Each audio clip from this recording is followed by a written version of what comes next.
A good friend of mine told me this story years ago. He is the stereotypical old big bad trucker. I've seen some weird stuff with him while driving in South Texas along the border. He never batted an eye. But while telling me this story, he had goosebumps and a concerned expression, which from this guy is about the equivalent of a trembling lip and shit-stained pants.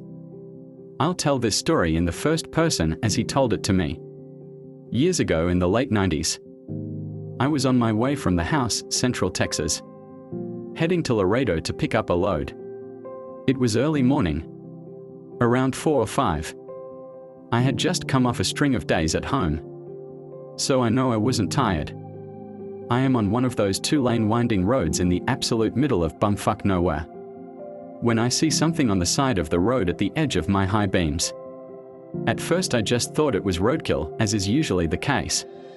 As I get closer, I see that it is roadkill and there's someone crouching over the deer carcass. I remember thinking either this guy's taking the antlers as a trophy, or he's fucking sick.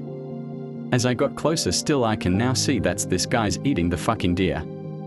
He's pulling chunks of meat from the stomach and bringing them up to his face. At this point he stops mid-motion and looks up at me. Not at my truck, but at me. He stands up and that's when I see that it's fucking huge, brown and covered in hair. I remember thinking at this point, oh fuck. This thing is standing on the tiny shoulder looking at me. By this point, maybe 3 seconds have passed and I'm about to the point in the road he's standing at. I didn't even think of stopping.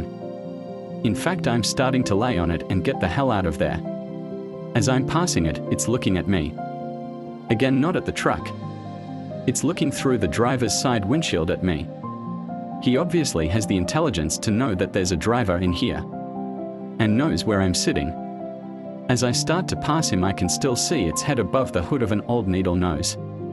Pete. Old truck design where the hood goes straight out from the windshield. Known for being tall and difficult to see around. This thing is fucking giant. I remember seeing what looked like human intelligence in its eyes. It scares the shit out of me.